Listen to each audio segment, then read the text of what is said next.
Where am I going? You know why you're here. I do. That doesn't mean I agreed. Do not go to the North Wing. If the wrong person finds out he exists, heeded? They won't. What a charming castle. How long have the two of you been married?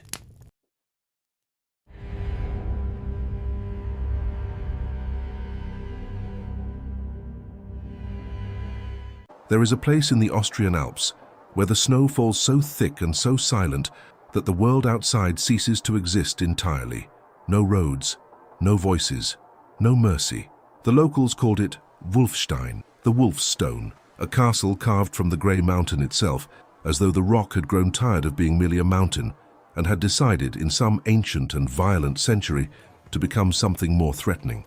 The towers rose from the cliffs at angles that made no architectural sense, as if whoever built them had been more interested in intimidation than in beauty. The walls were black with age and with the particular kind of cold that seeps into stone and never fully leaves. In the summer, which was brief and unconvincing in that altitude, a few wildflowers managed to push through the cracks between the stones. Maren would learn this later, much later when summer finally came and she was still there. But in January of 1814, when the carriage first carried her up the mountain road, there was nothing growing anywhere. There was only snow and silence and the wind that moved between them like something alive and hostile. She pressed her face to the frosted glass of the carriage window and tried to count the torches burning along the outer walls. She counted 11 before the carriage turned, and the castle disappeared behind a curtain of falling snow. 11 torches, she thought. Someone is paying to keep 11 torches burning in a castle that everyone says is empty. It was not empty. She would learn that too. She would learn a great many things at Wulffstein that she had not expected to learn.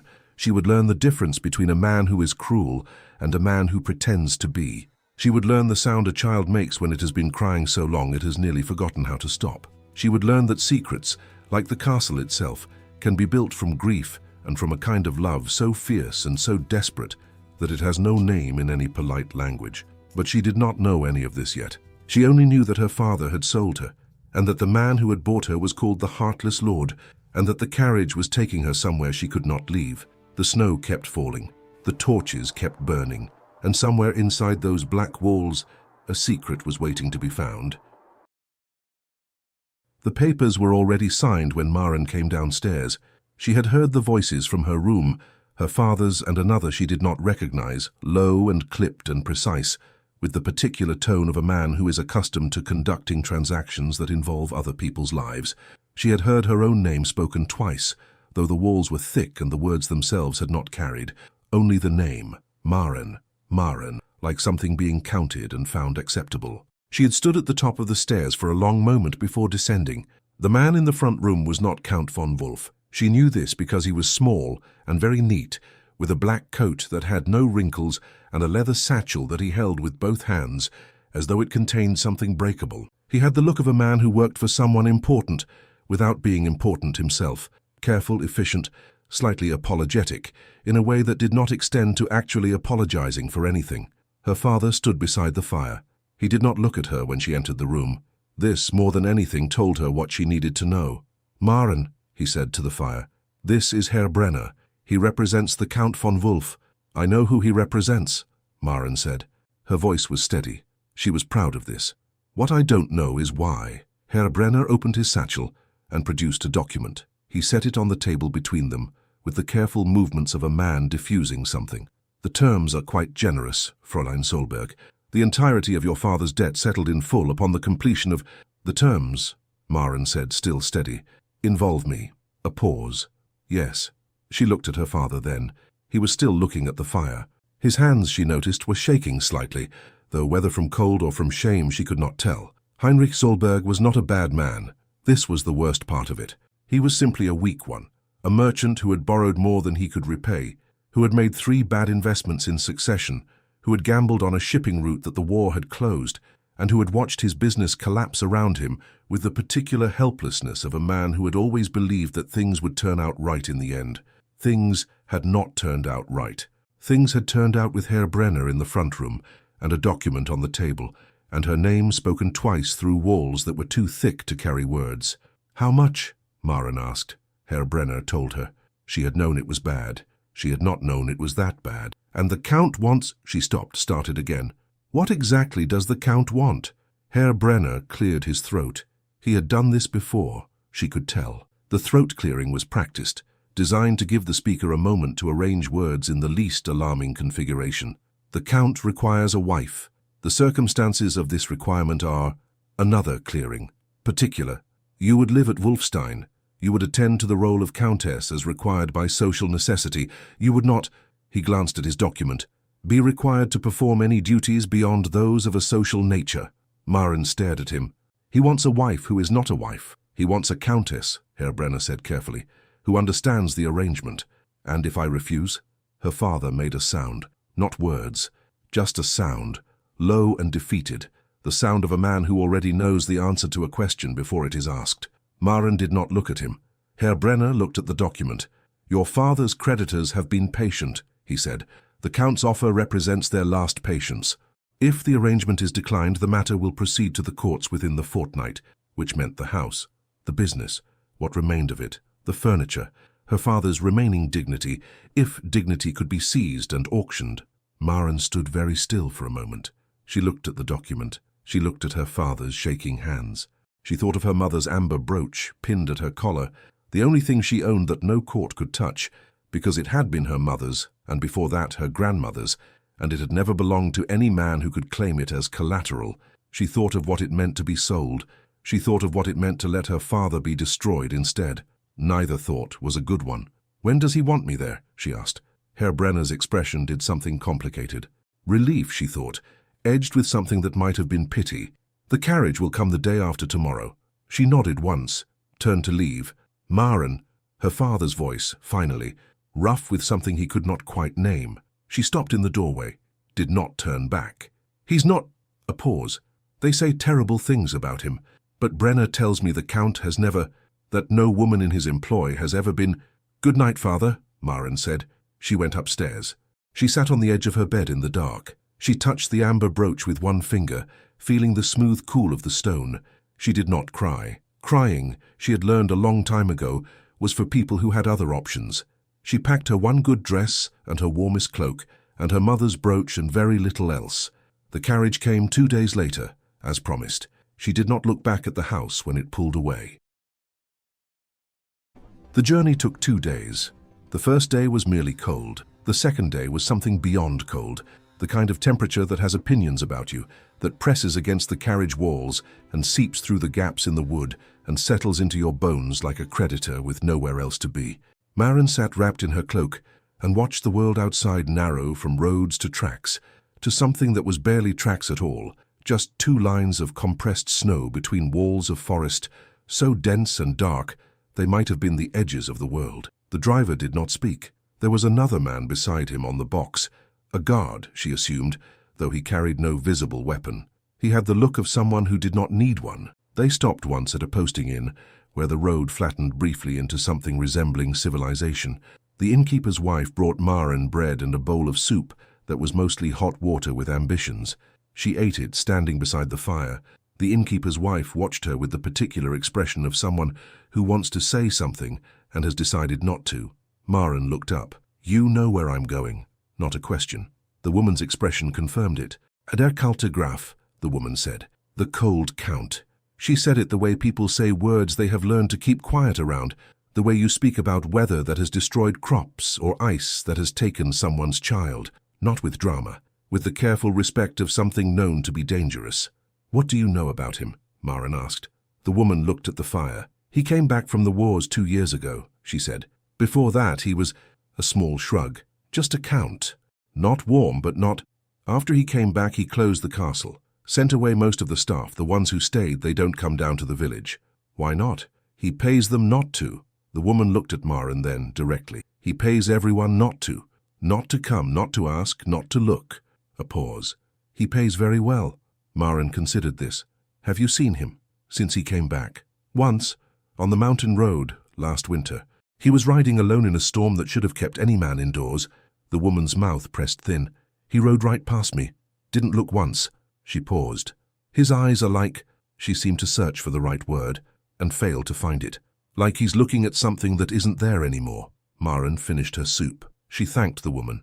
She went back to the carriage. For the rest of the second day, she sat and thought about eyes that look at things that aren't there anymore, and about a man who paid everyone around him to stay away, and about what a person must be hiding to need that much silence.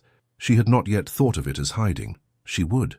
The castle appeared through the falling snow just as the last grey light was leaving the sky. It rose from the cliff ahead and above them, massive and dark, with the 11 torches burning along the outer wall. The carriage passed under an arch of stone, then through a second gate, then into a courtyard where the snow had been cleared and the ground was dark stone. A man was waiting. He stood at the far side of the courtyard, very still, in a long black coat, with the collar raised against the cold. His hands were covered by black leather gloves. He was taller than she had expected, broader in the shoulder, and he stood in the way that men stand when they have been soldiers, weight slightly forward, spine straight, ready. The torchlight behind him cast his face in shadow, and then light alternately, as the flames moved in the wind. He was watching her step down from the carriage. Maren set her feet on the dark stone of the courtyard and straightened her cloak and looked back at him. His eyes, even across that distance, even in that uncertain light, were pale and cold and absolutely steady. He did not come forward to greet her. He simply looked at her for a long moment, the way she would think later that a man looks at something he has agreed to acquire and is now deciding whether to regret. And then he turned and walked back through the door from which he had come. A woman materialized from somewhere near the door, the housekeeper clearly, in a dark dress with keys at her belt and an expression of professional neutrality that could have belonged to any decade. Fräulein Solberg, she said, not a question.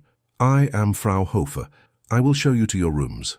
A pause that was barely long enough to be noticeable. The Count will see you at dinner. 8 o'clock. Please be dressed. Maren looked at the door through which the Count had disappeared. Did he just... She stopped. 8 o'clock, Frau Hofer said again, with the tone of a woman who has learned not to explain her employer. Maren picked up her bag. She followed the housekeeper inside. The castle was warmer than she had expected, which was the first surprise. Not warm in the way of a house inhabited by people who enjoy warmth, but warm in the way of a place that is kept functional against the cold through sheer application of firewood and will. Every corridor had a fire burning. The stones of the walls had lost their ice bite. She could feel the heat through her cloak, and was grateful for it in the way you are grateful for something you had not realized you needed. Her rooms were in the east wing. They were larger than her bedroom at home and significantly older. The furniture was heavy and dark, the curtains thick velvet in a shade of deep red that had probably been fashionable when Napoleon was young. There was a fire already burning, a basin of warm water, a candle on the table. Someone had prepared for her arrival. This surprised her too. She had expected somehow a space that had been left unused, dusty, apologetic. Instead, the room was clean, and the fire was fresh, and there were dried flowers in a ceramic vase on the windowsill that she was quite certain had not been there before today. She went to the window. The snow was still falling. Below, the courtyard was empty. The torches burned.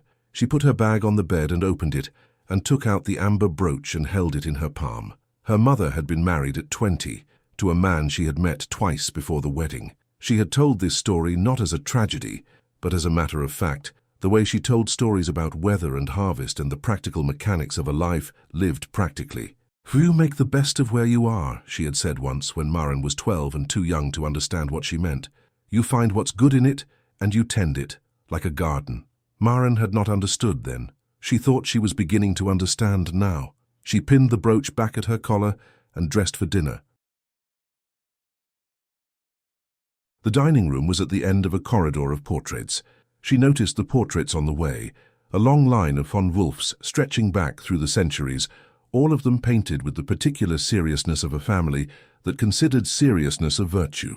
Soldiers and statesmen, and one bishop who looked as though he had taken his vows reluctantly. The women in the portraits, when they appeared at all, had the careful, composed expressions of people who had learned to make the best of where they were. The last portrait before the dining room door was different from the others. It was newer, recent enough that the paint had not yet taken on the amber tint that age gives to oil. A young man, perhaps 25, in military dress, dark hair, strong jaw. The eyes were grey-green, and even in paint they had a quality she recognized, not coldness exactly, but a kind of absolute attention, as though the painter had caught something in the eyes that the subject had not meant to show. He was not yet the man she had met in the courtyard. He was someone who had not yet decided to close himself off from the world. She stood looking at the portrait for a moment longer than she should have. "He was 26, said a voice behind her. She turned. Count Aldrich von Wulff was standing in the doorway of the dining room, watching her look at his younger self. He had changed into indoor clothes, the coat slightly open now, the collar down, the white linen of his shirt visible at the throat. The silver chain caught the candlelight. He was not wearing his gloves. The scar on the back of his right hand was visible, a long pale line running from the base of his index finger to the edge of his wrist, healed, smooth, and old. 26, Maren said, turning back to the portrait. Before the wars. Before the last of them. He moved into the corridor and stopped a precise distance from her, close enough for conversation, far enough for clear message. "Come, dinner is getting cold." The dining room was long and lit by candles in a chandelier that had probably held 50 when it was made, and now held 12, enough for the table, which had been set at one end rather than spread across the full length. Two place settings close enough for conversation, but separated by a careful formality of silver and crystal. He waited for her to sit before sitting himself. This surprised her. The gesture was automatic, habitual, the movement of a man raised to a certain code of behavior that persisted even when everything else about him suggested he had abandoned all codes. The food appeared. Soup, then a cold meat and bread, then fruit preserved from the summer.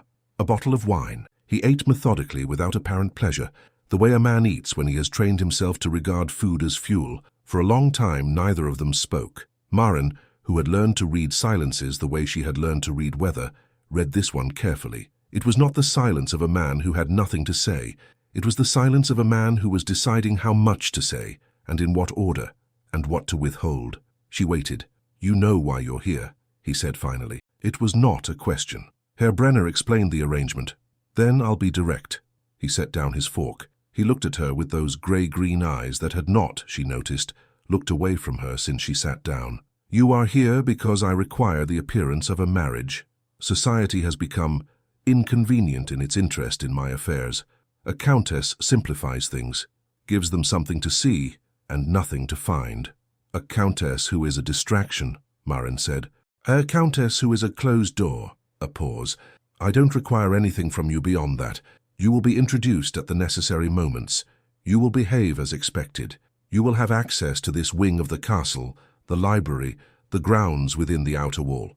You will not go into the north wing." "Why not?"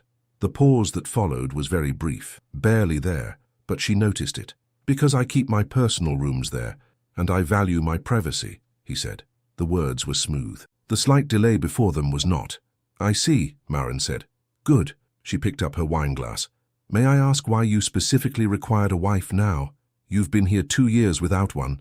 He looked at her. Something moved behind those steady eyes. Not quite irritation, not quite something else. "The Emperor," he said finally, "has decided to take an interest in his nobility's domestic arrangements. Pressure from court. Der Count without family draws questions I prefer not to answer." "What kind of questions?"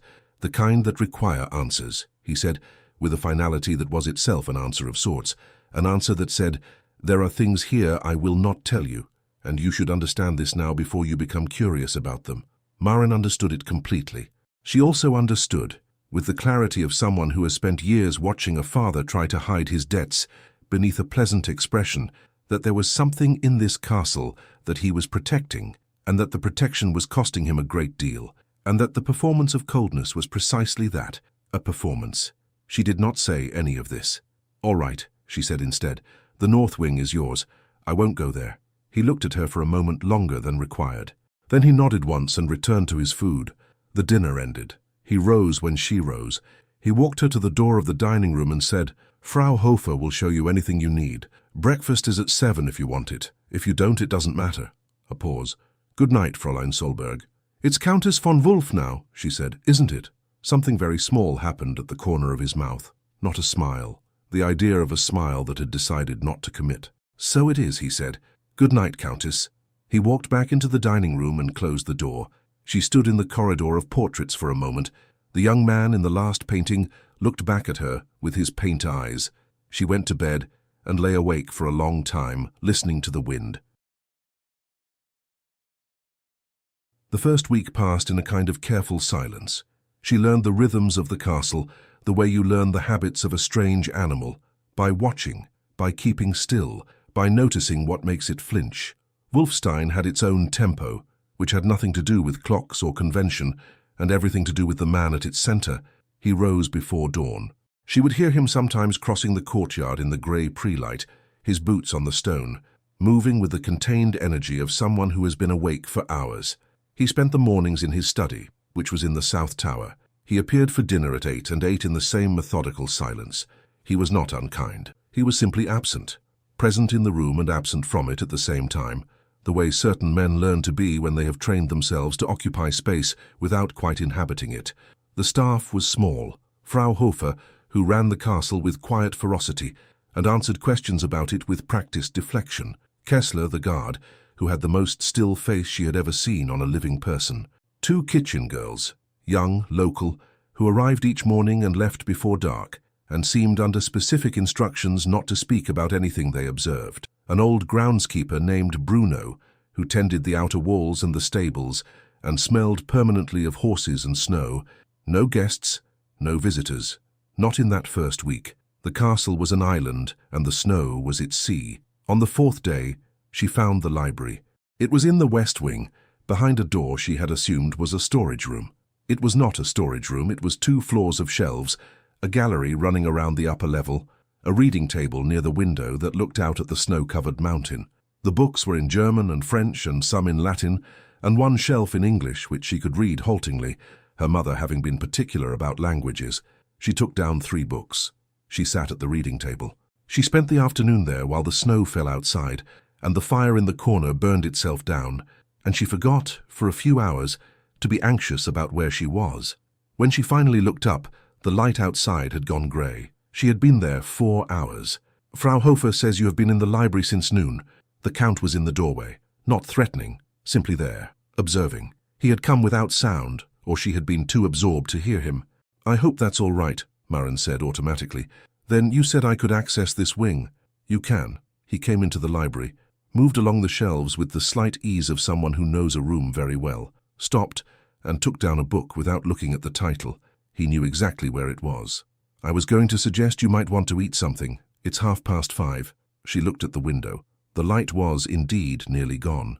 "I didn't notice," she said. He looked at her then with a slight shift in his expression. Not warmth, but something adjacent.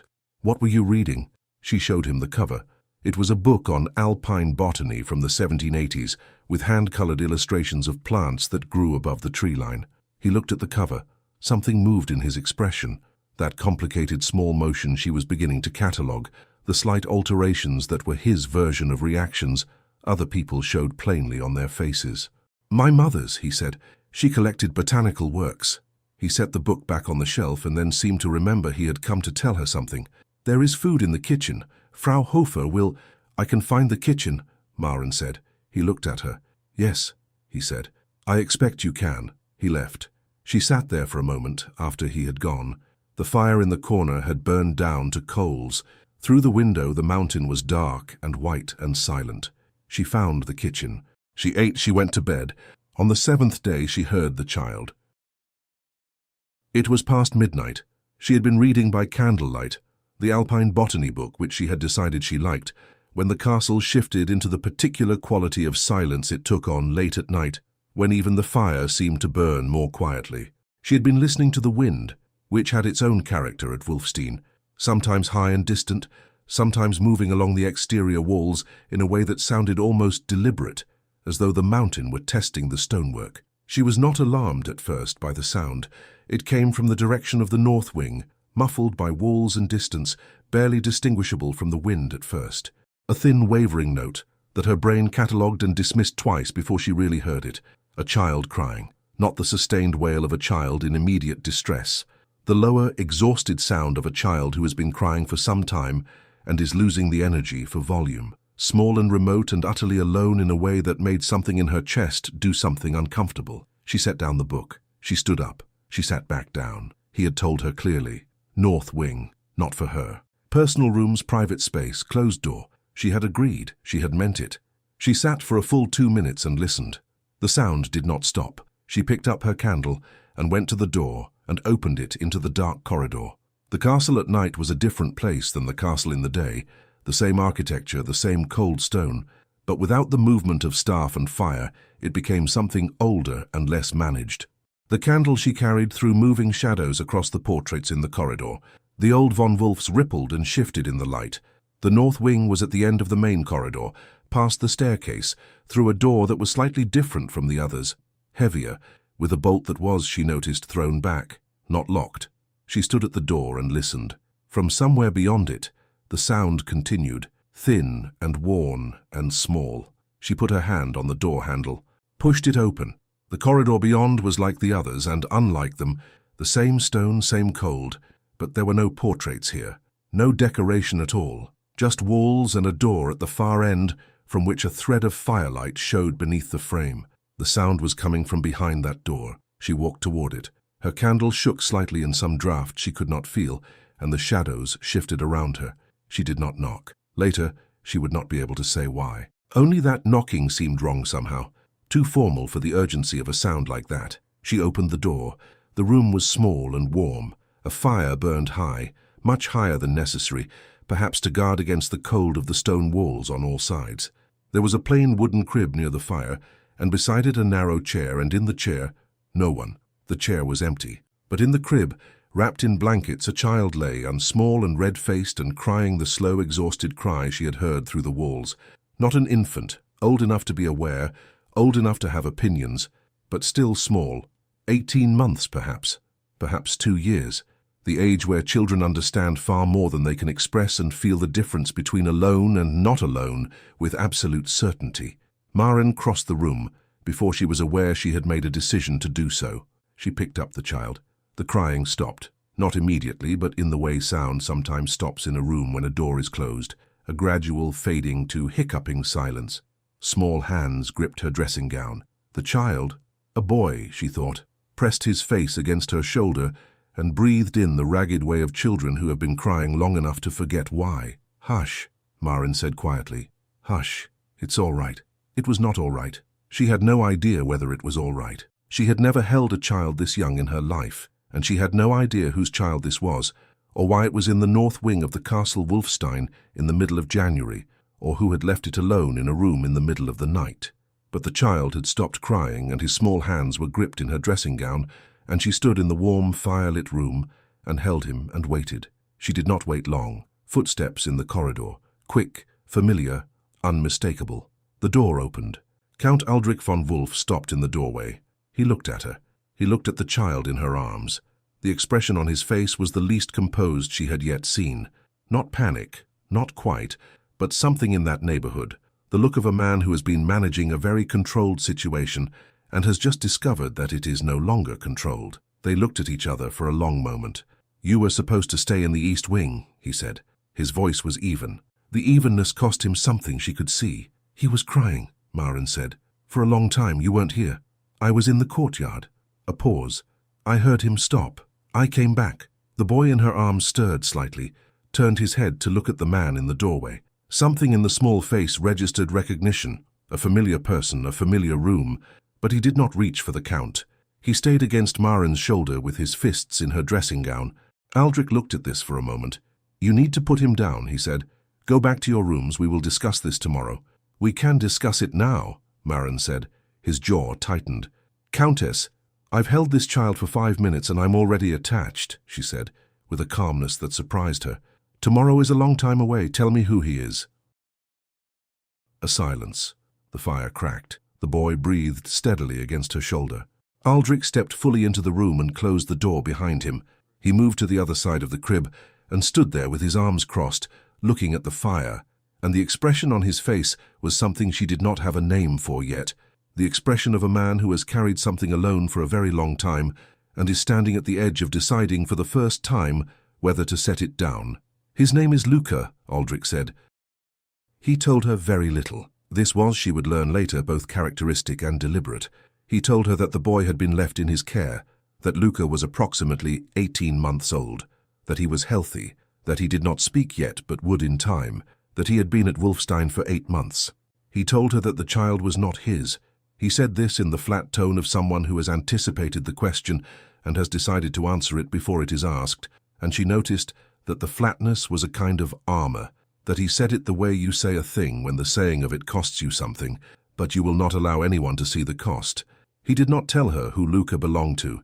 He did not tell her why the child was here. He did not tell her who had left him, or why or where that person was now. What he told her in the end was one sentence, delivered quietly and precisely, with the weight of a man who has made a decision and intends to hold it. "No one can know he is here," he said.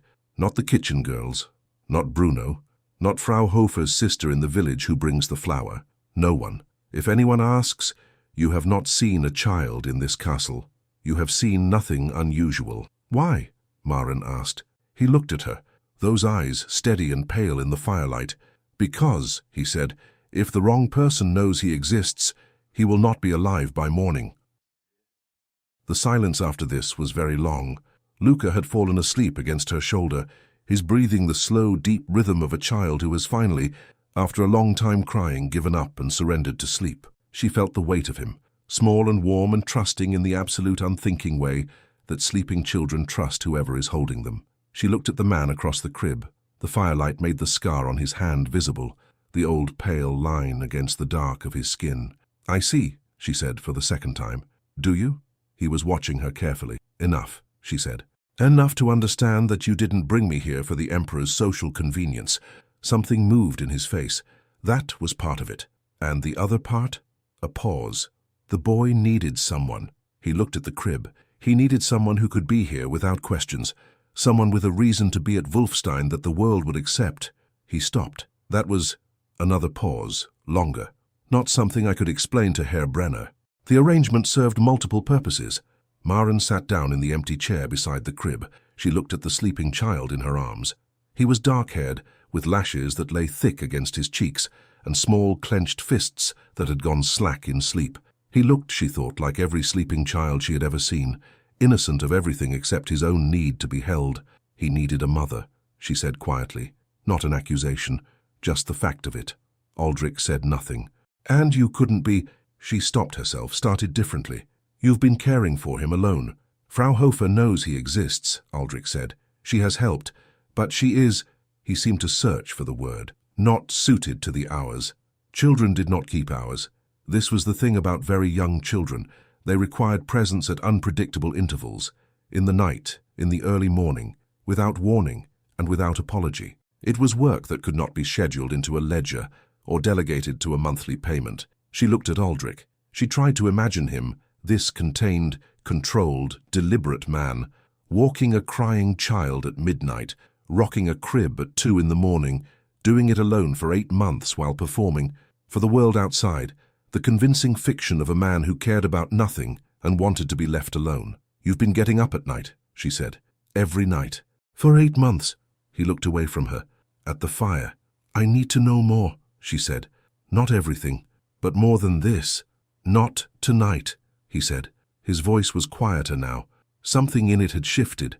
Not softer exactly, but less defended, the difference between stone that is merely cold and stone that has been cold so long it has forgotten it could be otherwise. "Tonight, please." A pause that seemed to cost him something. Put him down. "He'll sleep until 4 if we're lucky. Then he'll want—" He moved to a small table near the wall where a covered dish sat. "There's food here for him. Simple things. Bread and warmed broth at that hour." Maren looked at the small covered dish on the small table, which had been prepared ahead of the night, ready for a 4 o'clock waking that he clearly expected as a matter of routine. She put Luca down in the crib carefully. He stirred, resettled, did not wake. She tucked the blanket around him.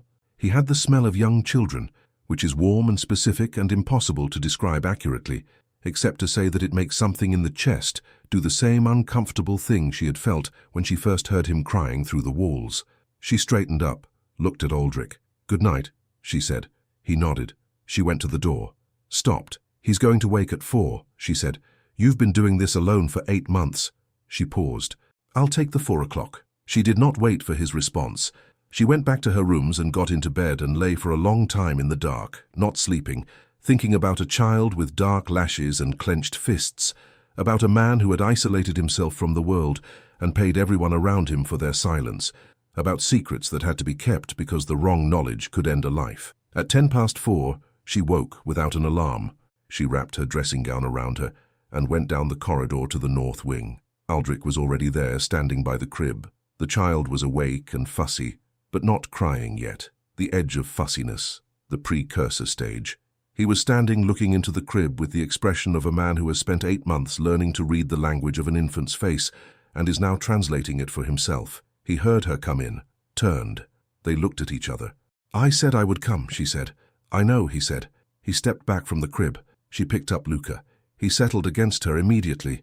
The memory of her already, she thought, which seemed impossible for such a short acquaintance, until she remembered that children this age have no sense of time, and 8 months of adequate comfort does not prepare you for the difference of being truly held. She sat in the chair and fed him the bread and broth from the small covered dish, and the fire burned, and Aldrich stood in the corner of the room and watched her, and said nothing. She did not look at him, but she was aware of him watching, and she thought that what she was seeing, even peripherally, was not the expression of a cold man. It was the expression of a man who is watching something he has needed for a very long time and had not been able to ask for. She did not ask him again about Luca's origins, not for 3 more days. This was a decision, the same instinct that told her to observe before speaking, to let silences develop until they were ready to be filled. She had agreed that he would tell her more, and she believed he would in the same way she believed that the mountain above the castle was still there, even when the snow hid it. The structure was sound. The weather was temporary. In those 3 days, things shifted. Not dramatically. Nothing about Aldrich von Wulff was dramatic, but she had spent a week reading the small currencies of his expression, and she could see the difference. A slight and careful loosening, like ice beginning to remember that it had once been water. The formality at dinner was the same, but the silences had a different quality. He began to say occasionally small things that were not strategic or logistical, a comment about the weather, a question about what she had read that day. Not conversation exactly. The raw materials of conversation, in small precise amounts, offered and withdrawn before they could become something that required response. She answered each one briefly and did not push. On the 3rd morning she found him in the library. He did not notice her immediately. He was standing at the window with a letter in his hand, reading it, and his expression was the least managed she had seen it in daylight. Something tight around the jaw, something in the eyes that was either calculation or worry, or both simultaneously. He was wearing the indoor version of himself, white linen, open collar, the silver chain visible. The gloves were off. She could see the scar. He heard her and looked up, and the expression went to its usual neutral state in less than a second. "I'm sorry," she said from the doorway. "I'll come back." "No." He folded the letter and put it in the inside pocket of his coat. "I was leaving. The library is yours. You were here first. The library is always yours," he said, and there was something in this that was more than the words, but he had already turned away. "Who is the letter from?" she asked. He stopped. "I ask," she said carefully, "because of the expression on your face when you were reading it, which was not your usual expression." A pause. "Is it related to what you haven't told me yet?" He turned back. He looked at her for a long moment. "Vienna," he said at last. She waited. "There are people in Vienna," he said, choosing words with the particular care of someone navigating around something they will not name directly, who have been looking for something they lost. They have not found it yet, but they are—" He stopped, "becoming more systematic." "More systematic," Maren repeated, "in looking for what they lost." He met her eyes. In his was the specific quality of a man who is answering the question beneath the question. "A child," she said quietly. "They're looking for the child." He said nothing, but he did not deny it. "The letter," she said, "is it a contact in Vienna? Someone I trust, who watches and tells me when things move." He paused. Things are moving. The library was very quiet around them. The snow outside the window had stopped falling, and the mountain above the castle was sharp and clear against the white sky. Maren stood in the doorway and looked at Aldrich and thought about the shape of what he hadn't told her, the outline of the secret visible in what he did and did not say, the way the shape of a body under snow is visible from the slight indentations, the slight difference in height. "Aldrich," she said. He blinked. It was the first time she had used his name. She had not planned to. It had arrived on its own, in the quiet of the library with the mountain behind him. He did not correct her. Something in his face shifted with the quality of a door that has been closed for a long time and has just heard a key. "You need to tell me," she said. "All of it, not for me." She paused. "If things are moving, if someone is coming closer, I cannot protect what I don't understand." He looked at her for a long time. Then he closed the library door. He pulled 2 chairs to face each other near the window. He sat in one and waited for her to take the other. When she did, he looked at the mountain for a moment, gathering himself. Her name was Elise, he said. She had been, he said, the most intelligent person at the imperial court in Vienna. This was saying something, because Vienna in those years was crowded with intelligent people, diplomats and military men, and the particular category of aristocratic woman who had learned to conduct whole careers through conversation and correspondence, who shaped policy from drawing rooms and were never credited for it in any official record. Elise had been one of these. The daughter of an Austrian general, raised at court, educated beyond what was conventional and trained from childhood in the art of knowing things without appearing to know them. She had been beautiful too, but she had been one of those rare people for whom beauty was the least interesting thing about them, who wore it the way they wore formal dress, necessary, occasionally useful, not the point. Aldrich had known her for years.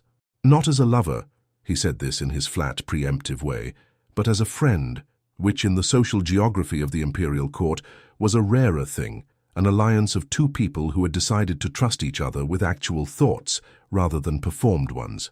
He had been a soldier then, and she had been a woman navigating the court with the skill of someone trained from birth to do so, and what they had shared was a kind of practical respect for each other's intelligence that had evolved over years into genuine friendship. 3 years ago, at a court function in spring, she had made an error, not an error of judgment. He was careful about this, she noticed, the slight tightness in his voice when he said it. Not a mistake. An error in the way that walking near a cliff edge is an error when the weather changes suddenly and becomes something beyond your ability to navigate alone. She had attracted the attention of a man she should not have attracted the attention of. Here he stopped. He looked at his hands. He said very precisely, "I will not tell you his name yet." She noticed the yet. He was, Aldrich continued, a man of considerable power. Her man who was accustomed to acquiring what he wanted and had learned that wanting a thing was sufficient justification for taking it. He was married. He would always be married. What he wanted from Elise was... He stopped again, briefer, not marriage. Maren said nothing. She was careful, he said. She was always careful. But he was persistent and powerful, and she was at the court, which was his territory, in ways it was not hers. A pause. It happened in the autumn. She didn't tell me immediately. She told me in the winter when she understood what the autumn had resulted in. The fire cracked. Outside, the mountain was very still. She was frightened, he said, and this was the first time in the telling that something in his voice crossed from controlled to something that had been controlled and was showing the effort of the control. Elise was not a woman who frightened easily. I had never seen her frightened before that winter. She had worked out, with the thoroughness she brought to everything, what would happen when it became visible. He would deny everything. He would protect his marriage and his position, and the child, he stopped. Would be a problem, Maren said. Would be evidence, he said quietly. Evidence of something he could not afford to have evidenced. She thought about this. A powerful man, a court, a woman who had been careful and had still been caught, a child who would exist as proof. What did she want to do? Maren asked. She wanted to disappear, he said. She had thought it through. Leave the court, leave Vienna, travel south under a different name, have the child somewhere quiet, and keep him quiet, and build a life outside the circles where he could find her. He paused. It was not a plan without merit. Elise's plans rarely were. But she miscalculated the timing. By the time she came to me, it was too late to leave quietly. He had noticed her condition and had begun, a pause, arranging things. She came to me because she had run out of other options. He looked at his hands again. She came here in early spring. Luca was born here. She stayed 2 months. And then she left. He was quiet for a moment. She said she would make it safer for him if she could draw attention away. If she went south and was visible, if she created a trail that led away from here, She thought she could buy enough distance that Luca would simply stop being findable. A pause. She was right that it would draw attention. The silence stretched. Maren looked at him. She didn't go south. He said nothing. Aldrich. She made it as far as Innsbruck, he said. The words were flat and precise, and she understood from the flatness and the precision that this was how he kept himself from the edge of something he could not afford to fall into. I have a contact there who confirmed it. She checked into an inn under a false name. She did not check out. A pause. The inn had a fire, a small fire, contained quickly, in the room where she had been staying. The room was very quiet. Was it really a fire? Maren asked. He looked at the mountain. The official record says so, he said. She sat with this for a moment, the shape of it. A woman who had been clever and careful and frightened, who had tried to run, who had made it as far as Innsbruck, who had been found. He killed her, she said. Flat. Not a question. He arranged for it, Aldrich said with the same flatness, which is how men like that operate. They arrange. They don't act. A brief pause. It has been 8 months since Innsbruck. No one has found Luca. I believe they don't know where she left him. I believe they know she left him somewhere and they are looking, but they are looking in a large world with incomplete information. The letter from Vienna, Maren said. Things moving. Someone has been asking questions in the eastern Alpine towns, he said. Discreet questions, the kind that require paying people to ask them, about unusual arrivals, about changed domestic situations. He looked at her then. About new wives. She felt something cold that was not the temperature of the room. He's looking for an irregularity, she said, something that changed in the last 2 years. Yes, you bringing me here, she said. Was that before or after the question started? A pause long enough to tell her. After, she said. The arrangement with your father was genuine, he said. The court pressure was genuine. The need for a countess was genuine. He met her eyes. But the timing was not coincidental. A new wife is an explanation, he said, for why things at Wulffstein might have changed, why there might be a sound in the night that wasn't there before, why Frau Hofer was seen buying different quantities of food than usual. He paused. A wife simplifies the questions. She sat with this for a long moment. She thought about her father, signing papers, not looking at her. She thought about the carriage, the snow, the 11 torches. She thought about Luca's fists in her dressing gown and the sound of him crying through walls. And she thought about Elise, who had been clever and careful and who had still been found in Innsbruck. My father's debt, she said carefully. Was it? Did you arrange? No, he said, quickly, for him. The debt was real. Herr Brenner found your father through the normal channels. I gave him a list of criteria. He paused. No family connections to the court. No father or brother with ambitions. Someone who could come here and disappear from their previous life without anyone in Vienna caring to trace them. Someone disposable, she said. He did not deny it. Someone safe, he said instead. Someone whose presence here would not attract attention. She looked at him. He held her gaze. There was something in his face that she had not seen before. Not quite guilt, but something in its proximity. The expression of a man who has made a calculation that he stands by and also understands the cost of. You used me, she said. Yes, he said. Simple. No deflection. To protect the child. Yes. She looked at the window, the mountain, the clean, cold, honest snow. And now things are moving, she said. The man who killed Elise is asking questions in the eastern Alpine towns. She paused. What happens if he finds what he's looking for? Aldrich looked at the fire. Luca cannot be found, he said. I will do whatever is necessary to ensure that he is not. Whatever is necessary, she repeated. Yes, she considered this. The fire in the corner was burning lower. Outside, the mountain was going golden as the afternoon light fell across the snow. All right, she said. He looked at her. Tell me what I need to do, she said. What followed was not what she had expected. She had expected, she thought, if she was honest about her expectations, which she tried to be, a kind of managed emergency, tension, whispered plans, the constant sense of a threat pressing at the walls, the kind of atmosphere that puts everyone on edge and turns ordinary days into the anticipation of something terrible. Instead, the weeks that followed had an extraordinary quality of normalcy. She woke. She went to Luca in the morning. She fed him and walked with him through the parts of the castle that were safe to walk, the east wing, the library, a long south-facing corridor that caught the light in the afternoon when the light came. Luca was, she discovered, a person of strong opinions for someone who could not yet speak. He had preferences about which blanket, which cup, which route through the corridor. He communicated these preferences through the standard vocabulary of a child his age, pointing, fussing, the specific quality of silence that means satisfaction versus the specific quality that means its opposite. She learned to read him in the way she had been learning to read Aldrich, by watching the small variations, by taking the details seriously. Aldrich, she discovered, had been learning to read him too. This surprised her less than it should have. She had already revised her picture of him significantly. The initial impression of cold, deliberate distance dissolving under scrutiny into something more specific and more interesting. He was not, she had come to understand, a man without feeling. He was a man who had trained himself to keep feeling at a distance he could manage, and who found himself periodically at closer range than intended. He came to the north wing every evening, not always when Maren was there, but often. He would stand near the crib or near the chair where she sat with Luca, and he would, not quite engage at first, but be present. He would ask practical questions. Did Luca eat this afternoon? Is he warm enough? Did he sleep during the day? And she would answer them, and occasionally the conversation would extend past the practical into something adjacent, and occasionally he would say something that was almost not about Luca at all.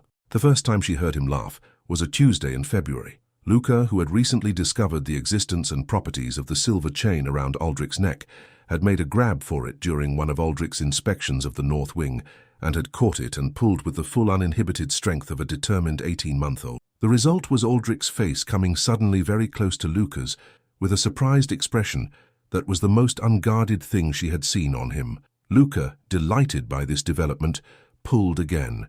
The sound that came out of Aldrich was short and involuntary, barely a laugh, more the sound of a laugh that had escaped before it could be prevented. He straightened up, cleared his throat, looked at Maren. She was not looking at him. She was looking at the window with extreme interest in something apparently happening in the courtyard. He's strong for his size, Aldrich said. Very, she agreed, to the window. A pause. And then, very quietly, he does this every time. She looked at him then. He was looking at Luca with the expression she was beginning to recognize. The one she did not yet have a name for, the one that had been growing more frequent and less guarded as the weeks passed. The expression of a man who has told himself he is doing a practical, necessary thing and has discovered that it has become something else without his permission. You're fond of him, she said. He looked up at her. The expression went neutral. He is my responsibility, he said. Yes, she said, and you're fond of him. He picked up his gloves from the chair where he had left them. He examined them with unnecessary care. Good night, he said. Good night, Aldrich. He left. She sat in the warm north room with Luca and the fire, and the sound of his footsteps receding down the corridor. She thought about what Elise must have known about this man, to have trusted him the way she had, to have brought her child here, to have left Luca in his keeping when she left for Innsbruck, knowing she might not come back. She thought she was beginning to understand it. She found the letter in the third week of February, not the letter from Vienna, that one she had already seen the edge of. This was a different letter, an older one, tucked inside the back cover of a book she had pulled from the lower shelf, a book in French, a novel from the previous century that she had taken down because the title interested her. When she opened the cover to look at the frontispiece, the letter fell out. She picked it up. She looked at the handwriting on the outside. Aldrich. Her name below that in a different hand. Aldrich von Wulffstein. She should have put it back. She held it for a moment, weighing the ought against the was, and then she unfolded it. It was dated from Innsbruck in August of the previous year. The handwriting was fine and quick and slanted slightly. Someone who wrote quickly, whose thoughts moved faster than the pen. The kind of handwriting that has confidence in it, that does not second-guess itself. Aldrich, I'm writing this from a room above a street that smells like horses and baking bread, and I'm deciding as I write whether to send it or to keep it as a record for myself. I believe I will send it. You deserve to know the state of things. It is more difficult than I expected to be followed. He is careful and patient in a way I underestimated, which I do not say easily, knowing what it tells me about his determination. I have changed my route twice. I believe I have gained distance, but I am no longer certain. I want to tell you that I am not afraid. I am. I want to tell you that the situation is manageable. It may not be. What I will tell you, which is true without qualification, I left Luca in the right hands. I knew this when I left, And I know it more completely now that I have had weeks on a road that has given me a great deal of time to think. You told me in the spring that you would keep him safe. I told you I believed you. I want to say again, I believe you, not because I have no other choice, and I have thought about this very carefully, and belief is the right word, the precise word, and I am not using it because it is easier than doubt. You will wonder when things become clear whether there was another way to have arranged this. I want to preempt that particular form of self-recrimination. There was no other way. You know this. There was only what we did, and it was the right thing. And I want it on record that I think so. Take care of him. Take care of yourself, your friend, Elise. She read the letter twice. Then she sat for a long time in the library with it in her hands, and the fire burning behind her, and the mountain outside the window, and the particular quality of an afternoon that has shifted without warning into something more serious than it started. When she heard his footsteps in the corridor, she folded the letter carefully and held it. He came in with a book under his arm, and stopped when he saw her face. "What is it?" he said. She held out the letter. "It was in the French novel," she said. "The one on the lower left shelf. I didn't look for it. I want you to know that." He crossed the room. He looked at the letter in her hand. Something in his face went very still. He took the letter. He did not read it. He already knew what it said. He folded it again and put it in the inside pocket of his coat with the other one, and then he stood by the window and looked at the mountain. "She wrote it 2 weeks before the fire in Innsbruck," he said. "It arrived here a month later. She'd been delayed in sending it." A pause. "I have read it many times." "She trusted you completely," Maren said. "She was generous in her trust," he said. The flatness was back, the armor, but she could see the edges of it now. "She was accurate," Maren said. He looked at her. "You have been keeping that child alive for 8 months," she said. "Alone, getting up at 4 in the morning, paying every person for miles for their silence, lying to the court, lying to Vienna, lying to everyone." She paused. "That is not something a heartless man does." He said nothing for a long time. "She would have liked you," he said finally. "She had a talent for seeing past the obvious surface of things." He paused. It was one of her less manageable qualities. Maren stood up. She put the botanical book back on the shelf where she had found it. She turned. "I'm going to check on Luca," she said. "He should be waking from his afternoon sleep." She moved toward the door, stopped. "Aldrich." She waited until he looked at her. "I'm going to find out who he is. The man who's looking." He held her gaze. "Maren, not because I'm reckless," she said, "because you told me that knowing protects, and because whatever is moving in Vienna will arrive here eventually, and I would rather know what's coming." She paused. "Tell me his name." A long pause. Very long. "Conrad Wehr," he said, quietly, almost a whisper, the particular quiet of a name that has been kept not because it is unknown, but because saying it aloud feels like inviting it in. "Count Conrad Wehr, advisor to the Emperor, member of the Imperial Council." A pause. "One of the most powerful men in Austria." He arrived on a Wednesday in March. Not Wehr himself. She understood this immediately when she heard the horse in the courtyard. A single horse with a single rider, the particular sound of someone who travels alone, because they do not bring people they do not need. She was in the library when she heard it. She had learned in 6 weeks at Wulffstein to hear everything. She went to the window. The rider was dismounting in the courtyard. A young man, she thought, or youngish, in a plain travelling coat with the hood up against the snow that had started again that morning. He was talking to Bruno, who had come out to take the horse. She could not hear the words. Aldrich appeared from the direction of the stables. He had been there when the rider arrived. She could see him crossing the courtyard with that particular walk of his, direct and unhurried, that always reminded her of a man who has decided where he is going and cannot be detoured. He reached the rider. There was a brief exchange. He shook the rider's hand, not a threatening exchange, a practiced one, the kind between people who have a system for these encounters and follow it automatically. His contact from Vienna, the one who sent letters. He had arrived in person. She did not go down immediately. She watched from the window until Aldrich and the visitor went inside. Then she waited another quarter hour. Then she went down to the south room, where she had a reasonable expectation of finding them. She was right. The visitor was younger than she had thought, perhaps 24, with the look of someone who has spent years cultivating an unremarkable appearance and has largely succeeded. Brown hair, medium height, the kind of face that slides from memory as soon as it is out of sight. He was drinking the coffee that Frau Hofer had brought and watching Aldrich with the alert attention of someone for whom alertness is professional. He stood when she entered. A small surprise crossed his face before the practiced neutrality returned. "Countess," he said. He was Austrian, she thought, but the accent had been softened by time elsewhere. "My wife," Aldrich said. The phrase, she had noticed, always came out in that flat, informational tone. Not cold, but not warm. The tone of a man reading a coordinate from a map. "Maren, this is Karl. He is an old friend." She looked at Aldrich. "Should I leave?" He looked at her for a moment. The library conversation was visible somewhere behind his eyes. "No," he said. "Sit down." Karl looked between them. His unremarkable face did something small and professional that she thought was probably surprise. She sat.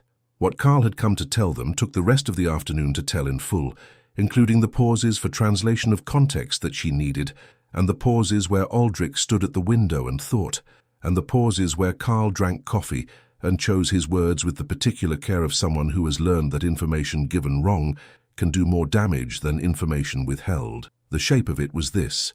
Conrad Fair had engaged in the past month a man named Rule. Though finder, not precisely a legal profession, but one with a clear function, someone who located things and people that had been lost or hidden. Rule was known in certain circles for being thorough and patient, for approaching a problem from unexpected angles. He had been working for the past 6 weeks on the question of Elise's child. He had not yet found the answer, but he had narrowed the geography. He had traced Elise's route backward from Innsbruck and identified the stopping points. He had been asking questions in the Alpine towns about unusual visitors in the spring and summer of 1812. He had spoken to 2 people in a village 8 miles from Wulffstein who remembered a woman arriving and a woman leaving, and the particular detail that the woman who left looked different from the woman who arrived. "Different how?" Aldrich asked. Karl set down his coffee. "Thinner," he said. "And the woman who arrived was visibly—" a brief pause. "With child. The woman who left was not." The fire cracked. "He'll find the village," Aldrich said. "Flat. The calculation of it." "He already has," Karl said. "He was there last week." He paused. "He is methodical. He will start asking about the estates in the surrounding area, the lords, the unusual circumstances." He paused again. "He will ask about recent arrivals." Maren felt the cold again. That was not the room. "He'll hear about me," she said. Both men looked at her. "A new wife," she said, "in a castle that has been closed for 2 years. He'll hear about that. He'll think she's the irregularity, the explanation for the sounds and the extra food and the—" She stopped, thought. "He'll want to see me." Aldrich looked at her. "Yes. He may be here within the week," Karl said quietly. "I came to give you as much warning as I could." He looked at Aldrich. "The story must be perfect. If he comes, the story must hold." Aldrich looked at the fire. "The story is simple," he said. "We married in the autumn. She has been here since November. There is nothing unusual at Wulffstein. There is no child.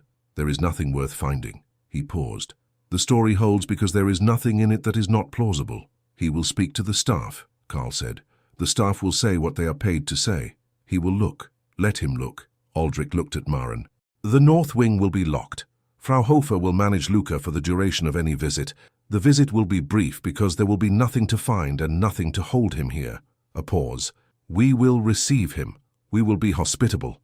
We will be entirely, unmistakably a married couple with nothing to hide and nothing to offer a man looking for a 2-year-old child in the Alps."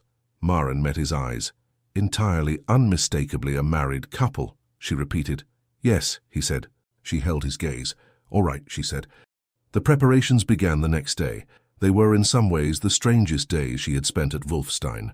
Stranger even than the first week, stranger than the night she had found Luca.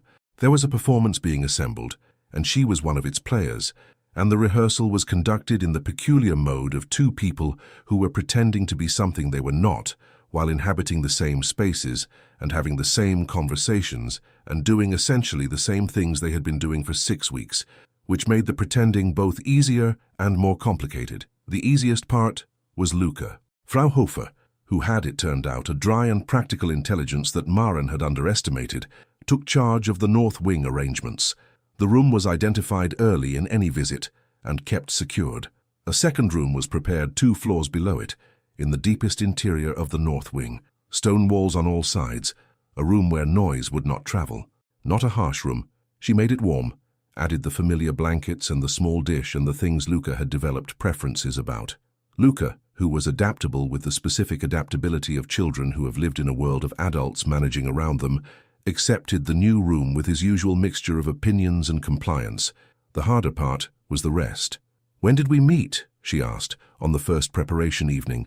They were sitting in the dining room after dinner, which had become, without formal arrangement, a working session rather than the silent, logistical meal it had started as. "The summer before last," Aldrich said. He had thought about this. "Vienna. A concert at the Schönbrunn. Your father had connections through the textile trade that put him in a certain tier of invitations." "A concert," she said. She thought about it. "Which piece?" He looked at her. "He might ask," she said. "What do you remember of the evening?" Something shifted in Aldrich's expression. "Haydn," he said. "The Creation. It had been performed the season before and was still—" He paused. "You were standing near the east window during the interval. You were wearing something green." He paused again. "The amber brooch was your mother's." She looked up from her wine glass. "He might ask about your jewelry," Aldrich said. "People notice jewelry." A pause. "It was your grandmother's before your mother's. Your mother died when you were 9. The brooch has never been sold regardless of circumstances." She looked at him for a long moment. "How do you know that?" "Herr Brenner's report on your family was thorough," he said. "I read it carefully." He looked at the table. "I needed to know who I was bringing into this." She thought about a man reading a report about her, her mother's death, her father's debts, the amber brooch that the creditors had never been able to claim, and deciding, based on the contents of a report, that she was the right risk to take. She thought about Elise's letter. "I left Luca in the right hands. We agreed to marry in September," she said. "I came in November because the mountain roads were not safe earlier. Yes. We do not perform great affection in public," she said. "We are not that kind of couple. We are a practical arrangement that has become—" She paused, looking for the right word. "A respect." He looked at her. "Yes," he said. "The same word, slightly different quality. But we know each other," she said. "That's the thing that will convince him if anything does. People who have been married 6 months know each other's habits, the way you take your coffee, the fact that you read before you sleep, that you speak more quietly when you are more angry," he said. She stopped. He looked at the window. "And that you touch the brooch when you are thinking," he said. "And that you eat quickly when you are worried and slowly when you are comfortable, and that you have been eating more slowly in the last 3 weeks." She said nothing for a moment. "You've been watching me," she said. "I watch everything," he said. "It's a habit." A pause. "In this case, it is also—" He stopped. "Also what?" He picked up his glass. "Useful," he said, "for purposes of convincing a man named Rule that we are what we say we are." She looked at him. He was looking at his glass. "Of course," she said. They continued preparing. Over the next 3 days they assembled, through conversation and through the simple mechanics of spending time together, a marriage that existed in story form with enough specific textured detail to feel real under examination. They walked together through the castle because a couple who lived here together would know the same things about it. They ate together differently than before, closer to conversation, closer to the ordinary back and forth of people who had 6 months of shared experience behind them. Frau Hofer watched all of this with her professional neutrality and said nothing. On the 4th day she found the black notebook. It fell from his coat when he set it on the chair in the library, the small leather-bound book from the inside pocket, the one she had noticed on the first night in the portrait corridor. It landed on the stone floor and fell open. She picked it up. She looked at the open page. The handwriting was his, small, precise, slightly angular. A list of names, dates beside each name, short notes, amounts, locations, sometimes what looked like descriptions of services rendered or owed, a careful record of obligations. She saw her father's name. She read the entry beside it, the debt, the date, the amount. Then below it, in different ink, more recent, a second entry, a different amount. And next to it, in the smallest writing on the page, settled in full, not condition of arrangement. She stood very still. "That entry," said Aldrich from the doorway, "was made after you arrived." She looked up. He was in the doorway, looking at her, holding his notebook, and his expression was the furthest from neutral she had yet seen it in daylight. "The debt was settled as part of the arrangement," she said. "That was the contract." "Yes," he said. He crossed the room and held out his hand for the notebook. She gave it to him. "And I settled the remainder of what was owed to the secondary creditors from my own accounts. After." He put the notebook back in his pocket. "It is not relevant to anything." "It is extremely relevant," she said. He looked at her. The expression on his face was doing the complicated thing she could not yet name. "It doesn't change anything," he said. "About the arrangement." "No," she agreed. "But it tells me something about you." He said nothing. "It tells me," she said carefully, "that whatever you told yourself about why you chose to bring someone here, about disposability and safety and covering a logical gap, at some point you made a different calculation." She paused. "About a different kind of obligation." He looked at her for a long time. "Rule may arrive today," he said. "You should be dressed." "I am dressed," she said. He turned to go. "Aldrich." He stopped. She wanted to say something. She was not sure yet what it was. She was still assembling it, feeling for the shape of it, and she was not yet ready. "Thank you," she said, "for my father's debts." He was quiet for a moment. Then, "Thank you," he said, "for the 4 o'clock." He left. She stood in the library for a long time after, with her hand on her mother's brooch, thinking about all the things that are built slowly out of small moments and practical necessities and get to be something else before anyone decides to name them.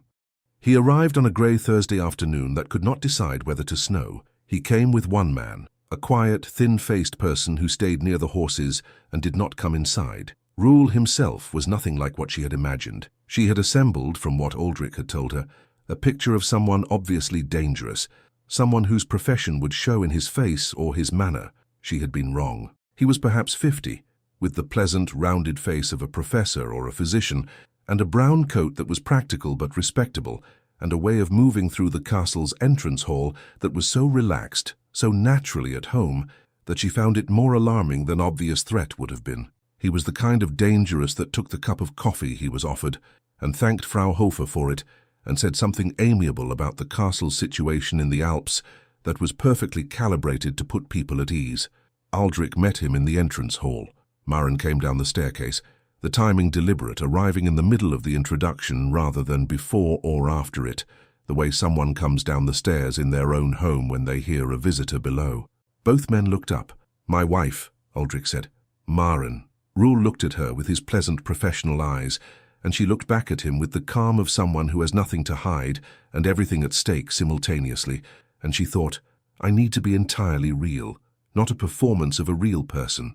Real." "Herr Rule," she said, "you've had a long road up. Please come through. The south room is warmer." Frau Hofer's expression as she turned away to organize additional coffee was the most expressive she had produced in 6 weeks. They spent 2 hours with Rule. He was, she understood within the first 20 minutes, exceptional at his work. The questions he asked were so natural in context that each one barely registered as a question. They arrived wrapped in conversation, embedded in observation, dropped into gaps in dialogue with the ease of something that belonged there. He asked about Vienna, about when they had met and how. He asked about her father's trade, not accusingly, interestedly, with the specific interest of a man who is always collecting information and for whom no detail is neutral. She told him Haydn. She told him the Schönbrunn concert. She described the green dress. She had thought about this, what she would have worn to a concert at that level, and she described it correctly, with the right degree of specificity. He listened. She could not tell, from his pleasant face, what he registered or discarded. Aldrich was different in the room with Rule than he was in any other room she had seen him. Not more performed. Less. As though the presence of someone skilled at reading performance made performance counterproductive, and he had decided, consciously or otherwise, to simply be himself. He was direct and brief and slightly cold in the way she now understood was not coldness, and when he answered questions he answered them without embellishment or over-explanation, which was, she understood, exactly the right approach with a man who was trained to find significance in over-explanation. At one point Rule asked about the North Wing. "I keep my private rooms there," Aldrich said. "I've always been particular about my personal space." He said this in the flat tone of stating a fact that is not open to negotiation. "Of course," Rule said pleasantly. "I understand completely." She reached out without thinking about it and put her hand over Aldrich's on the arm of the chair. It was the most natural movement she had made. She was not performing it. She simply did it, because it was what you would do, and because his hand was there, and because she could feel the slight tension in the way he was holding himself against the question about the North Wing. He turned his hand over slightly, beneath hers, so that her palm rested in his palm. His thumb moved once, not a stroke, barely a touch, against the base of her fingers, Rule's eyes moved to their joined hands for a moment, then back to Aldrich. He said something about the wine, which was very good, and was there a vineyard locally. An hour later he left. They stood in the entrance hall and watched his horse carry him back down the mountain road and out of sight, and neither of them moved for a moment. "Well," Maren said. Aldrich looked at the road. "I don't know," he said. "He is very good." "Yes," she said. His hand, she noticed, was still open at his side where she had left it. "We need to watch the road," he said. "If he comes back with more men—" "He won't come back today," she said.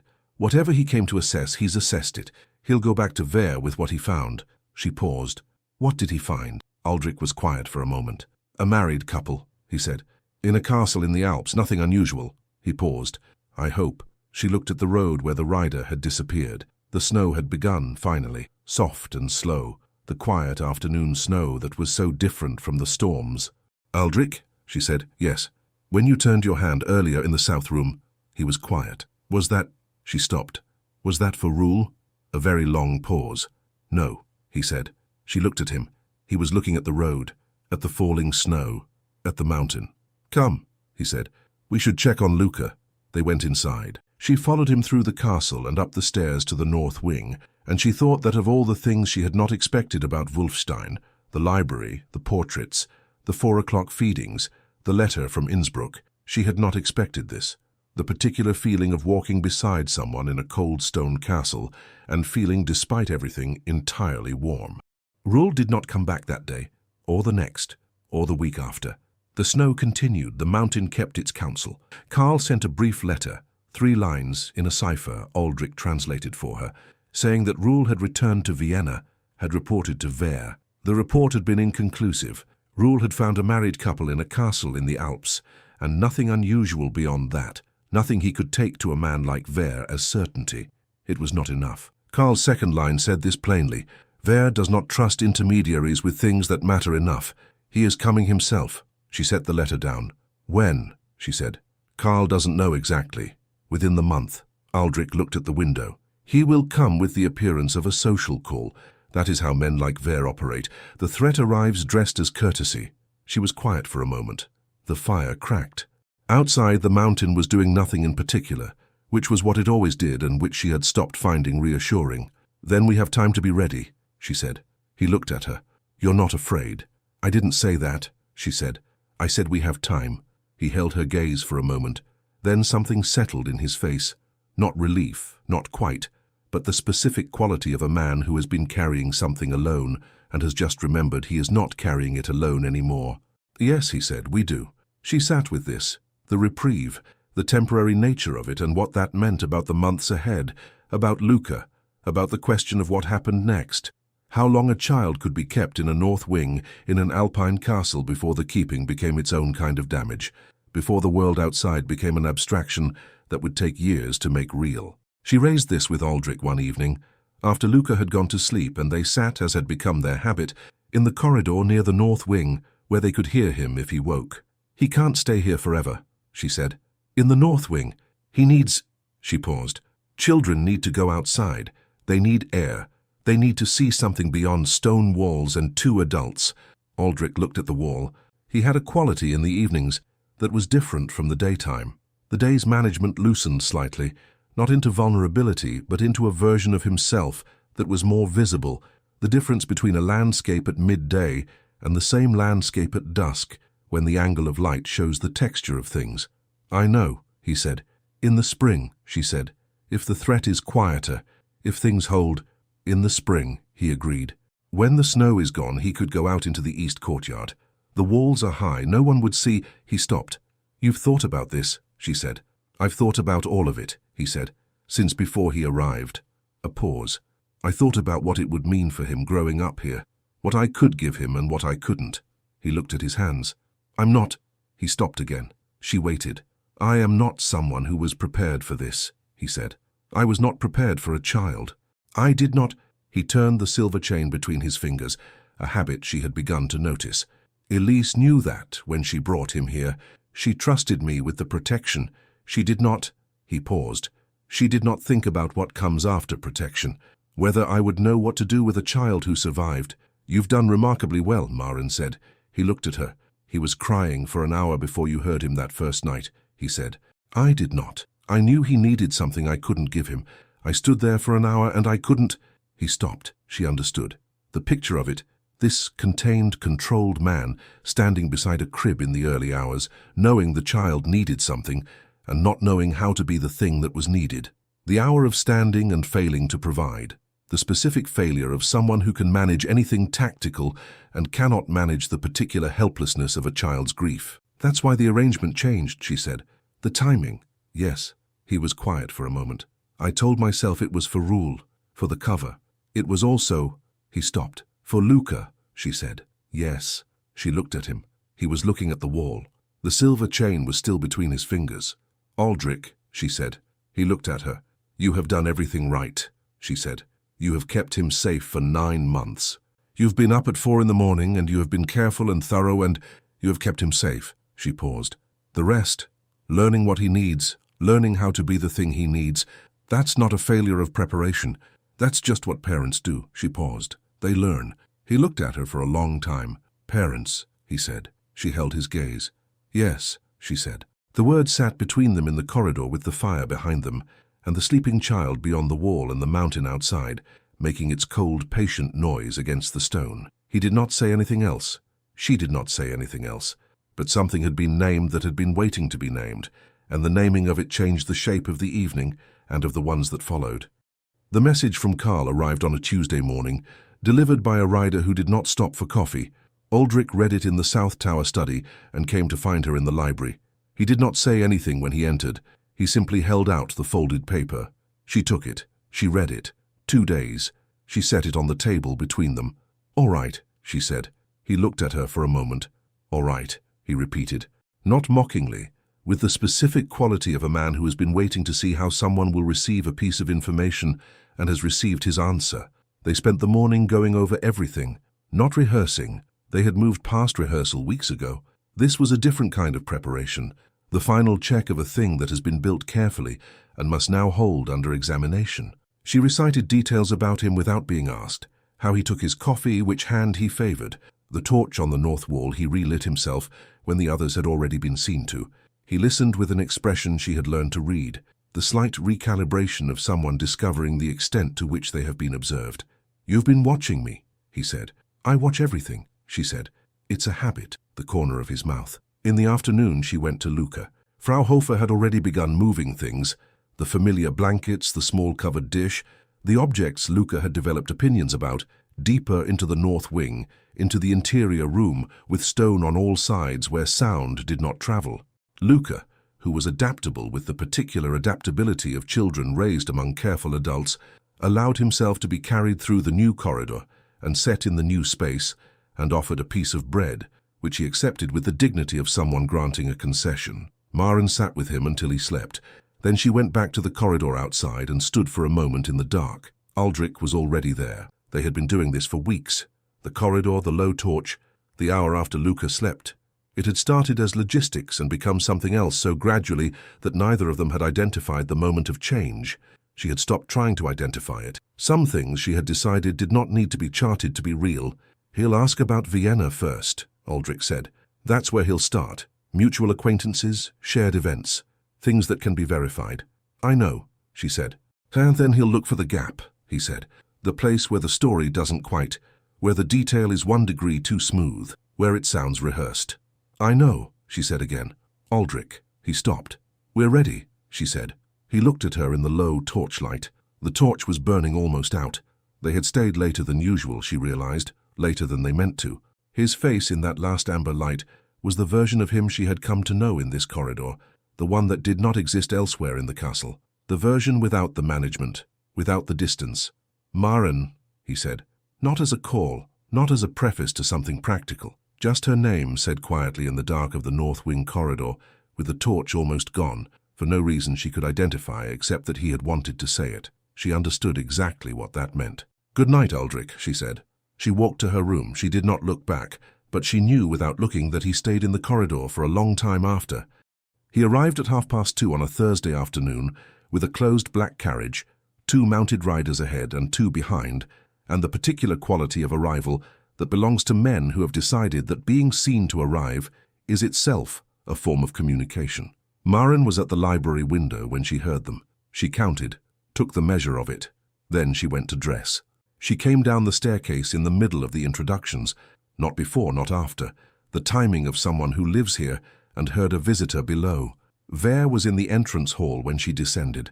He looked up at her. She had prepared herself for dangerous. She had not fully prepared herself for this. A man of 55 with silver-white hair and a long, dry face, and eyes the color of winter water, pale blue, precise, moving across her as she came down the stairs with the unhurried assessment of someone who has spent decades acquiring things and knows how to evaluate them. White gloves, a silver-headed cane he carried but did not need, a coat of such elaborate quality that it made everything else in the entrance hall look provisional. He was smiling. That was the thing. He was entirely, warmly, impeccably smiling. "Countess von Wulff," he said. He took her hand and bowed over it, with a courtesy so perfect it had nothing in common with courtesy. His pale blue eyes did not lower for the gesture. They stayed on her face. "What a pleasure. I have heard so little about you, which I find I resent." "You're very kind," she said. Her voice was level. "Please come through.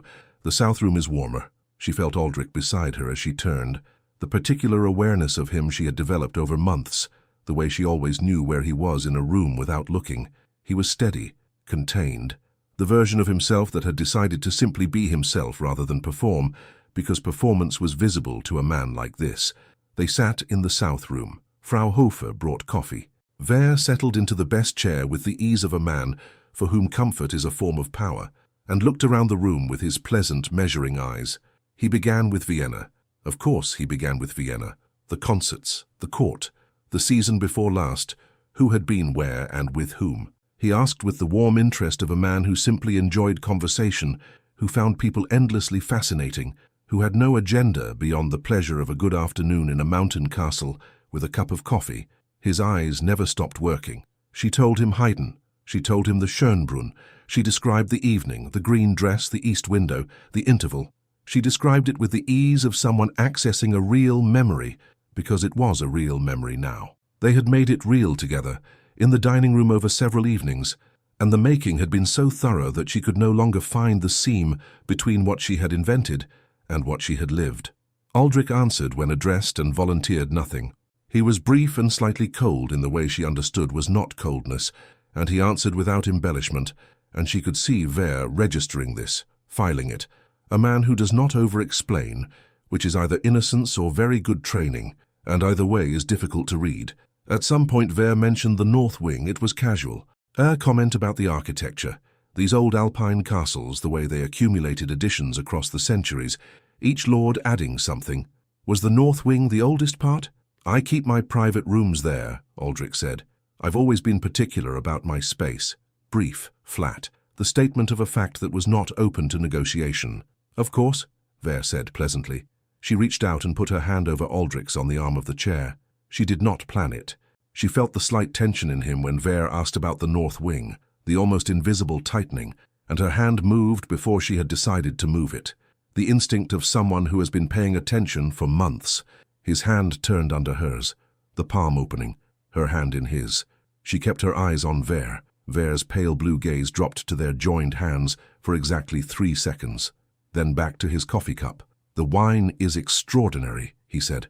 "Is there a vineyard locally?" An hour later he mentioned a young woman who had passed through the area the previous year. He said it in the middle of a sentence about something else, embedded, natural, arriving where it landed as though by accident. A young woman, traveling alone, pregnant, he believed, though he wasn't certain. Someone had mentioned it. He couldn't remember where. Had they perhaps received a visitor of that description? She felt Aldrich go completely still beside her. She answered before the stillness could become visible. "The castle receives visitors occasionally," she said. She let her brow come together slightly, the slight effort of someone genuinely trying to recall. "I don't remember a young woman specifically." "Aldrich?" He looked at her, then at Vere. "No," he said. One word. The disinterest of a man for whom the question required no particular consideration. Vere looked at them both. His pale blue eyes moved between their faces with the precision of an instrument calibrated for exactly this purpose, reading the space between a sentence and a response, finding the place where the truth lives, if it lives anywhere. He found nothing. She knew he found nothing because she had given him nothing to find. She had answered with the truth. She had not personally received a young woman, and she had let the answer be what it was, and she had not moved her hand from Aldrich's, and she had not looked away. Vere smiled. "Of course," he said. "Forgive the question. One hears things. Traveling." He left 40 minutes later. They stood in the courtyard and watched his carriage move down the mountain road through the falling snow until it curved around the first bend in the trees and disappeared. They stood there after it was gone. The snow fell. Neither of them moved. "I don't know," Aldrich said. "He is very good." "Yes," she said. A long pause. The empty road. The snow accumulating on her cloak. "Maren." She looked at him. He was looking at the road. Then he looked at her. His expression was the least composed she had seen it in daylight. Not fear, not relief, but something beneath both of those, the thing that lives underneath strategy and control and 8 months of careful management, visible now in the cold air of the courtyard with the snow falling between them. "You held," he said. Not praise, a fact delivered with the full weight of what that fact meant. She looked at him for a moment. Then she reached up and unfastened her mother's amber brooch from her collar. She held it in her palm, the smooth, cool amber, the gold of the setting. She looked at it. "So did you," she said. He looked at the brooch in her hand, then at her face. They went inside. The second letter arrived in April. Not from Vienna, from a lawyer in Salzburg, formal, addressed to the Count, delivered with the particular care of a document that expects to matter. Aldrich opened it at breakfast, while Maren was cutting bread and Luca was conducting a scientific investigation into the properties of porridge that had at some point expanded to include his left hand. She watched Aldrich's face while he read it. He read it twice, set it down, picked up his coffee. "Set that down too." "It's from Vere's people," he said. She went still. "Not threatening," he said quickly. "He wants to end it, formally, through the lawyer, a document, signed by both sides, that guarantees nothing surfaces." He paused. Mutually assured silence. He cannot move against Luca without the document becoming evidence against him. I cannot expose him without it becoming a weapon against me. It lets him walk away, she said. "Yes." She looked at Luca, who had transferred the porridge investigation from the bowl to his cheek and was examining the results with unconcerned dark eyes. "Sign it," she said, "and then find another way." He looked at her. "Men like Vere don't stop being what they are," she said. "They make other mistakes. Karl watches Vienna, you watch Vere, and when he gives you something, and he will, because men like that always do, you use it." She paused. "But Luca needs to grow up first. He needs to go outside and have a name he can use, and a world that has a place for him in it." She looked at Aldrich. "Sign the letter." He was quiet for a long moment. He looked at her. He looked at Luca. He looked at her again, with the expression she had stopped trying to name and had simply started accepting as the expression that meant everything she needed it to mean. "You are," he said quietly, "not the person I expected." "I know," she said. "Sign the letter." He signed the letter. That evening he brought Luca to the dinner table for the first time. He sat the child in the crook of his left arm and ate right-handed, while Luca alternated between investigating the silver chain and demanding bread with one imperious pointing finger. Aldrich cut the bread into small pieces and handed them over without comment. Maren ate and watched and said nothing. It was, she thought, one of the most ordinary evenings she had ever spent, and one of the best. The snow left in late April in grudging stages, retreating up the mountain and leaving behind the small, fierce flowers that pushed through the cracks in the stone, the ones she had imagined in January, from the carriage, pressing her face to the frosted glass. She had thought about those flowers then as a kind of promise. She had not been wrong. Luca, brought into the east courtyard for the first time on a morning in May, sat on the stone and looked at the sky with an expression of profound astonishment. He had been inside for 10 months. The sky was apparently a revelation. He sat for a long time simply looking up at it, occasionally pointing at clouds and then at her, as though she might have an explanation. "Yes," she said, "that's the sky." He pointed again, more urgently. "Still the sky," she confirmed. He looked at Aldrich, who was standing by the wall with his arms crossed and his face doing the thing it did now in the east courtyard, the unmanaged version, the version that existed only here and in the north wing corridor at night, and pointed upward with the authority of a small person delivering important news. "I see it," Aldrich said. Luca appeared satisfied. He went back to examining the sky. Then he found the stone. It was a small one, unremarkable, slightly darker than the stones around it. Luca picked it up and turned it over and over in his small hands, with the concentration of someone for whom a stone is an extremely interesting object. He looked at it for a long time. Then he crossed the courtyard with his short, determined steps and held it up to Aldrich.